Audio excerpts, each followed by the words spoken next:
Start करें? Yes sir. Okay, first अपना introduction दीजिए आप। ठीक है sir. Sir, my name is Anjali Negi. I hmm. belong to Kotdwar, a city of Uttarakhand. I have done my schooling from a private school affiliated with CBSE board that is located in Kotdwar only. Then I did my bachelor's from Himvati Nandan Bhavgura University in year 2017. Then I did my master's in geology from the same university in year 2019. Then I did my bachelor's in education from Sri Suman University in year 2022, and I was also the gold medalist of my B.Ed batch. I have qualified both the papers of CTET and Uttarakhand TET in year 2022, and I have also done a 6-month basic computer course. My strengths are that I'm a goal-oriented, determined person, and I also have a good emotional intelligence that helps me to get well adjusted in a new environment and to make good relations with people around me. My hobbies are that I love drawing, doing craft work, and reading self-help books. That's all about me. Thank you. Okay, Anjali आप belongs करते हैं उत्तराखंड से? Okay. हाँ जी sir. Okay, तो आप उत्तराखंड के किस district से बिलोंग करते हैं? सर पौड़ी गढ़वाल। पौड़ी गढ़वाल। ओके, पौड़ी गढ़वाल किस में आता है? आपके कुमाऊं रीजन में आता है, गढ़वाल रीजन में आता है? सर गढ़वाल रीजन में आता है। गढ़वाल रीजन में आता है। अच्छा, उत्तराखंड बहुत ज्यादा फेमस है धार्मिक चीजों के लिए। ओके, रिलीजियस प्लेसेस के लिए। हाँ जी सर। तो आप हाँ मुझे जी। बता सकते हैं कि उत्तराखंड की कौन सा प्लेस है जो चार धाम में आता है? जी सर। सर उत्तराखंड को देवभूमि कहा जाता है इसीलिए क्योंकि यहाँ पर बहुत सारी पिलग्रिमेज साइट्स हैं। तो जो छोटा चार धाम नाम से उत्तराखंड में जो बहुत ज्यादा फेमस है वो है, उसमें 4 टेम्पल्स आते हैं, गंगोत्री, यमुनोत्री, केदारनाथ और बद्रीनाथ। जो कि जिसमें गंगोत्री और यमुनोत्री दोनों उत्तरकाशी में है, और केदारनाथ रुद्रप्रयाग डिस्ट्रिक्ट में पड़ता है, और बद्रीनाथ चमोली डिस्ट्रिक्ट में पड़ता है। बट माय क्वेश्चन इज, हाँ जी सर। चार धाम आपने छोटा चार धाम बताया मेरे को, मैं चार धाम पूछ रहा हूँ आपसे। चार धाम में से कौन कौन से अच्छा पिलग्रिम प्लेस जो प्लेसेस हैं वो कहाँ आते हैं उत्तराखंड के अंदर? सर, चार जो मेन चार धाम है, जो जिसमें चारों धाम ऑल ओवर इंडिया के हैं, उनमें से एक बद्रीनाथ धाम जो है वो उत्तराखंड में है। ओके। दूसरा, आप मुझे बता सकते हैं भाई, सबसे जो हॉली रिवर है हमारी गंगा, गंगा जी बोलते हैं जिनको हम, जी सर। वो कहाँ से जी निकलती हैं? और किस किस नदियों के मिलने से वो बन रही है, किस किस रिवर्स के मिलने से वो बन रही है? सर, जो उत्तराखंड है उसमें टोटल 4 रिवर सिस्टम है, जिसमें से एक river system Ganga river system है। गंगा वैसे 3 रिवर से मिलके बनती है, अलकनंदा, भागीरथी और नयार नदी। तो ये 3 रिवर्स मिलके पूरा गंगा सिस्टम बनाती है, जिसमें अलकनंदा जो है वो अम, देवताल देवताल जो ग्लेशियर से वहां से निकलती है, और जो भागीरथी है वो अम, भागीरथी ये गौमुख से निकलती है, और नयार रिवर पौड़ी गढ़वाल की एक ग्लेशियर से निकलती है। ओके, तो ये मतलब तो ये तीनों बेसिकली जो फाइनल। गंगा जी बनती है वो कहाँ से बन के स्टार्ट होती है, जहां दोनों ये रिवर मिलती है, जो कॉन्फ्लुएंस है इनका? सर अलकनंदा और भागीरथी तो देवप्रयाग में आके मिलती है, और नयार का मुझे एग्जैक्टली नहीं पता है कि नयार कब आके मिलती है। आप बता सकती हैं उत्तराखंड की जो आपकी असेंबली है उसमें टोटल कितनी सीट्स हैं?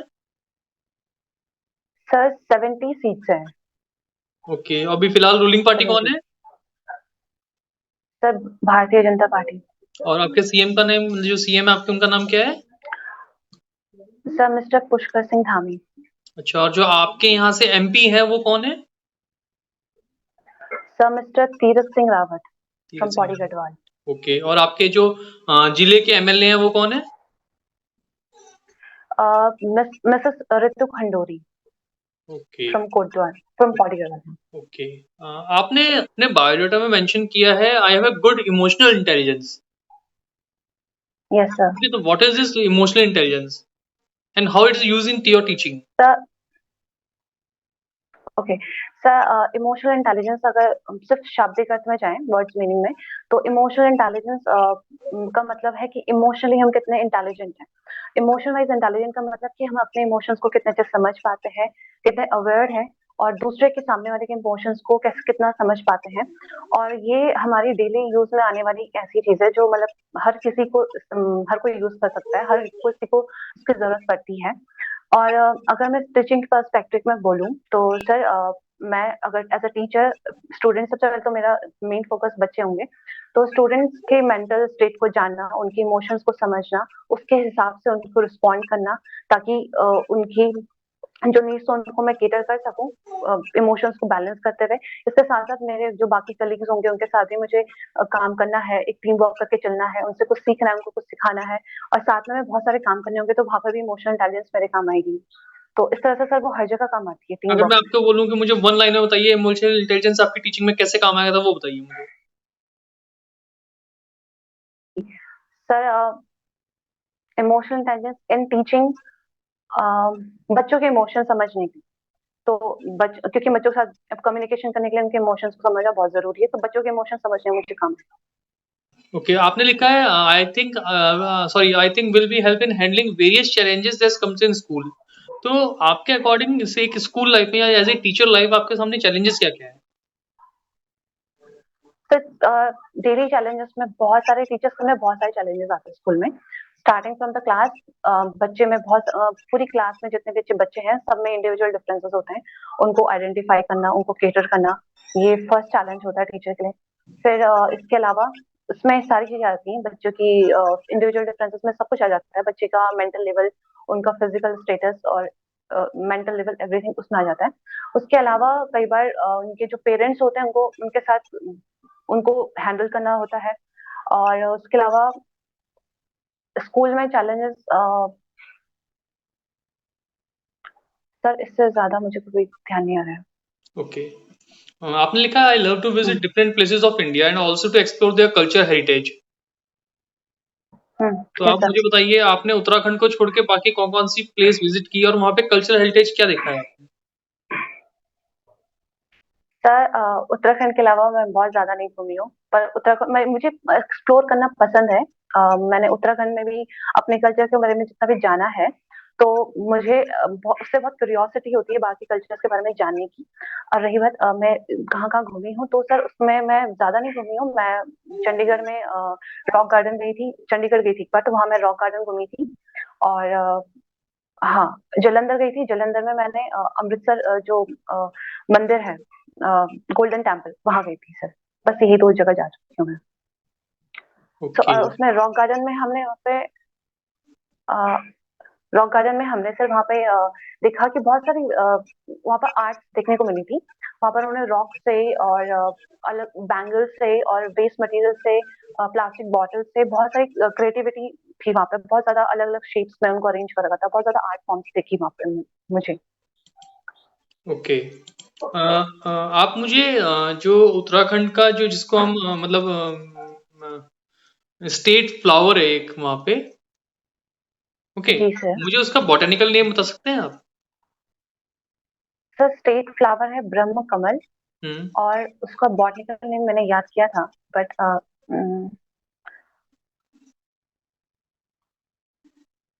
ऑब्वेलेटा, मुझे बस थोड़ा सा याद आ रहा है सर, पूरा याद नहीं आ रहा है अभी। कोई बात नहीं।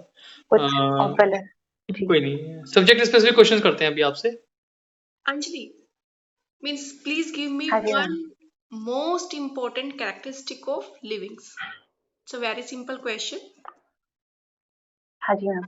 Yes. So, ma'am, one of the most important characteristic of living being is that it is their consciousness. Okay. Consciousness, they have yes, ma'am, consciousness and metabolic activities, Yes. metabolic reactions. Mm-hmm. So metabolism, as you told that it will be the most important characteristic. So metabolism means what is the meaning of metabolism? Ma'am, every reaction that is occurring inside the living cell, either it's catabolic or it is anabolic, they are collectively called metabolic reactions. Okay. So can you give me one example also for catabolism? Of metabolic reaction, No, no. So of for catabolism, catabolism. yes, ma'am. Yes, ma'am. It's the production of ATP, or I can say glycolysis. It is a catabolic reaction in which glucose is degrading Mm-hmm. into pyruvic acid, and simultaneously energy molecules are producing, and then it further degrades. So I can say whole degradation, respiration reaction is a catabolic reaction. Okay, that will be good. Yes, Next ma'am. question is, do you know about BT? BT cotton, BT brinjal. Yes, ma'am. So Yes, what is ma'am. BT? Ma'am, BT cotton is a variety of cotton, No, which first, is my first question actually is, a what is genetic. BT? What is BT in BT Ma'am, cotton and BT, BT brinjal? okay, okay, ma'am. BT, ma'am, BT refers to to a bacteria, name of a bacteria, whose full name is Bacillus thuringiensis. Mhm. Yes, ma'am. Okay. Ma'am, it is a variety of. So how Shall I it proceed? works? Okay, ma'am, it is a genetically modified crop. Uh, it is actually insect resistant crop variety. This is manufactured by manipulating its genes, or I can say the gene specific providing specific resistance to the pest is isolated from the bacteria and is inserted in the crop, that is cotton crop, and that's how it is made, BT cotton. Okay. So do you know about IARI? IARI, uh, Indian Agriculture Research Institute. Okay, located in? Ma'am, I think it's in Lucknow, Okay. if I'm So not wrong. recently IARI introduced some crops. Okay, basically not crops. Basically they are vegetable. Okay. So can you give me few examples? Sorry, ma'am, I have not read about it. I think I don't four know to about five it. months before ना अब ये बहुत ज्यादा news में था. So that's why I'm asking this question to you. Yes ma'am, मुझे हल्का याद आ रहा है, बट मैं Hmm. अभी रिकॉल नहीं कर पा रही हूँ. मैंने सुना तो था, मुझे हल्का हल्का याद आ रहा है. Okay. I Okay. Late ma'am. It's okay. Then Angelina. Anjali. Yes ma'am. Okay. So give me one example. Sorry, one differentiation between endocrine and exocrine glands. Ma'am, there are two types of glands, endocrine and exocrine glands. Endocrine glands do not have ducts, so their secretion, which is Mm-hmm. called hormone, is directly poured into the blood, and through that it reaches to all the parts of the body, or you can say the target organ. Okay. And while the exocrine glands have duct, and their secretion reach to their destination through the duct. Okay. So give me one example, only one example of mixed gland. Mixed gland, ma'am, it's pancreas. Pancreas. Okay. Yes, ma'am. Except this, only the human project, the Human Genome Project. Recently, this question also in news. So, do you know something about it? Why this question is news? No, ma'am. Sorry, ma'am. I have not heard anything about it right now. Okay, okay then. Okay Anjali मुझे बताइए आप school में as a teacher okay Yes, sir. Parents अगर by chance आके आप किसी आपकी जो टीचिंग की क्वालिटी है या टीचिंग है उसकी कंप्लेंट करते हैं आपको कि मेरा बच्चा जो है वो अच्छी तरह कैच नहीं कर पा रहा है, मेरा बच्चा अच्छी तरह किसी चीज को जान नहीं रहा है, तो आपकी टीचिंग इतनी अच्छी नहीं है, इफेक्टिव नहीं है, तो आप कैसे हैंडल करेंगे इसको?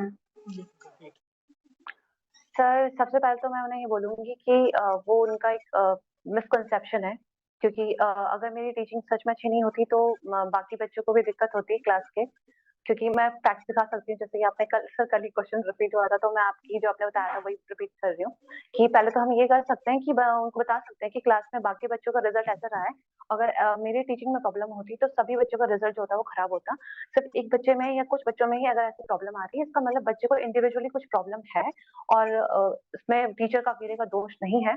तो अब अच्छी बात ये है कि हमें पता चल गया है, और अब मैं उनसे ये कहूंगी कि अच्छी बात है ये कि पता चल गया है तो हम उस पर काम कर सकते हैं, और हम पता लगा सकते हैं कि बच्चे को कहाँ दिक्कत आ रही है डिटेल में, और उस पर काम किया जा सकता है ताकि उसके फाइनल एग्जाम में या फिर नेक्स्ट एग्जाम में वो बहुत अच्छा परफॉर्म कर सके. ओके, जी सर. नेक्स्ट थिंग आपकी क्लास, जैसे आप पीजीटी के लिए आपने फॉर्म भरा हुआ है, तो आपकी क्लास में तो बच्चे बड़े होंगे, 11th-12th में होंगे। जी सर। अक्सर बच्चों में आपस में लड़ाई होती है। एडोलेसेंट। ओके, जी सर। एडोलसेंट कहेंगे आप उनको। हाँ हाँ, उनके आपस में लड़ाई होती है। आपकी क्लास में भी हुई है सेम कंडीशन, जी कैसे हैंडल करेंगे सिचुएशन को? सर, अगर वो मेरे सामने ही लड़ाई हो रही है या मैं क्लास में जस्ट एंटर करी हूँ, तो पहले तो मैं उन दोनों बच्चों को शांत कराऊंगी और फिर उन्हें अलग से ले जाके उनसे पर्सनल बात करूंगी कि किस मैटर पे लड़ाई शुरू हुई थी, और दोनों से उनका ओपिनियन पूछूंगी, पूरी सिचुएशन के बारे में जानूंगी, और उसके बाद सिचुएशन को देखते हुए मुझे जो लगता है कि जो भी सोल्यूशन है, मतलब उनके साथ डिस्कस करूंगी, बच्चों के साथ इंडिविजुअली, पूरी क्लास के सामने नहीं, उनसे अलग से जाके बात की जाएगी, ताकि उन्हें शर्म से महसूस ना हो बाकी बच्चों के सामने। उनसे इंडिविजुअली बात की जाएगी, पूरे मैटर को समझा जाएगा, और उसके बाद मैं उन्हें उसको लेके जो भी मेरा मेरा ओपिनियन है, सोल्यूशन है, मैं उनको समझाऊंगी, वार्निंग दूंगी, और साथ ही साथ मैं उसके बाद ये जरूर कोशिश करूंगी कि उन बच्चों को कुछ सिमिलर टाइप के टास्क में इन्वॉल्व करूँ, ताकि उनकी जो आपस की बॉन्डिंग है वो थोड़ा स्ट्रांग हो सके, वो एक दूसरे के साथ ज्यादा कम्युनिकेट करें, तो उनके बीच का जो रिलेशन है वो थोड़ा ठीक हो सके। कि बच्चों में एक आदत, जनरली सब में नहीं, बट कुछ बच्चों में एक आदत पड़ जाती है कि वो कंटिन्यूअसली अपना होमवर्क छोड़ना शुरू कर देते हैं। ठीक है, बहुत सारे असाइनमेंट छोड़ना जी शुरू सर। कर देते हैं। ठीक है, अब आपको हम्म। पता चल गया कि मेरी क्लास के कुछ हम्म। बच्चे असाइनमेंट्स मिस कर रहे हैं अपना कंटिन्यूअस, तो जी उस चीज के रिगार्डिंग आप क्या करेंगे? सर, सबसे पहला स्टेप तो यही होगा कि मैं उनसे बात करूंगी कि उनके ना करने की वजह क्या है। वो कुछ भी हो सकती है, उनका लैक ऑफ इंटरेस्ट हो सकता है, या फिर उनको टाइम नहीं मिलता है किसी और कारण से। तो पहले मैं प्रॉब्लम को जानने की कोशिश करूंगी उनसे अच्छे से डिटेल में। तो ये भी क्रॉस चेक करूंगी कि वो कोई झूठ तो नहीं बोल रहे हैं उस चीज को लेके। फिर जैसे ही मुझे उनकी प्रॉब्लम का पता चलेगा, तो उनकी प्रॉब्लम के हिसाब से मैं एक्शन ले सकती हूँ। फॉर सपोज अगर उनको इंटरेस्ट की कमी है, तो मैं कोशिश करूंगी कि बच्चों को ऐसा काम दिया जाए होमवर्क में जिससे उनका कॉन्सेप्ट भी क्लियर हो, और साथ ही साथ उनको थोड़ा इंटरेस्टिंग भी लगे। जैसे उन्हें कुछ प्रोजेक्ट वर्क दिया जा सकता है, या फिर उन्हें टीम में कोई काम दिया जा सकता है। टीम में बच्चे ज्यादा एक्साइटेड होते हैं करने के लिए, उसमें ज्यादा टीम वर्क में बच्चे एक दूसरे को एक तरह से प्रोत्साहित भी करते हैं करने के लिए, और एक दूसरे से इन्फ्लुएंस होते करते करते, तो टीम वर्क दिया जा सकता है अगर वो इंडिविजुअल होम असाइनमेंट्स वगैरह नहीं कर रहे तो। और दूसरा कारण, अगर वो किसी और काम की वजह से अगर उनको टाइम नहीं मिल पा रहा है, या उनकी फैमिली में कोई प्रॉब्लम है, या उनकी हेल्थ इश्यूज हैं, तो उसका फिर अलग सोल्यूशन हो सकता है। उसकी सिचुएशन के हिसाब से टाइप ऑफ होमवर्क चेंज किया जा सकता है, जिसमें वो सीखे, और साथ ही साथ उनको उसके लिए समय निकालना भी मुमकिन हो पाए। जैसे आप एनवीएस के लिए आपने अप्लाई किया हुआ है, एनवीएस का आपका इंटरव्यू है, तो अगर बाई चांस आपका सिलेक्शन होता है, तो क्या आप एनवीएस के एनवायरनमेंट के बारे में कुछ जानते हैं?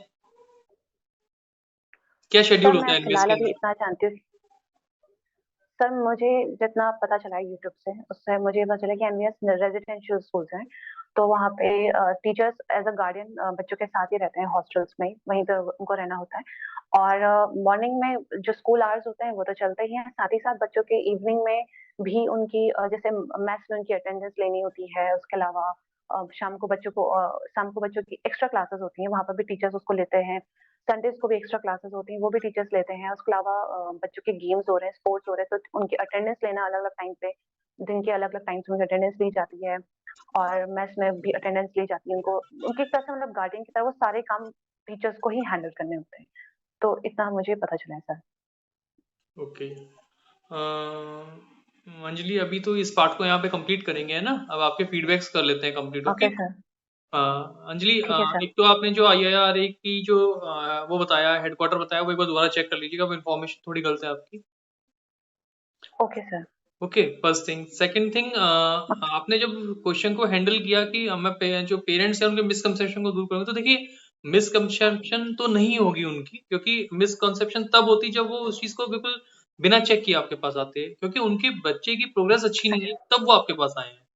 हम्म। तो उसको मिसकंसेप्शन ठीक कहना है। गलत हो जाएगा। ओके, आपको तो कोई दूसरा suitable okay word use sir. करना पड़ेगा इसकी जगह, ठीक है सर। है ना? एकदम से मतलब मिसकंसेप्शन, एकदम से ब्लेम वर्ड आ जाता है, तो उस टाइप से नहीं जा सकते, क्योंकि उनको भी प्रॉब्लम है, that's why they are coming to you. Okay, okay sir. बाकी उत्तराखंड की न्यूज़, जो आपका अपना बैकग्राउंड है उसकी न्यूज़ आपकी ठीक है, उसमें कोई दिक्कत नहीं है। उससे रिलेटेड आपको इन्फॉर्मेशन है।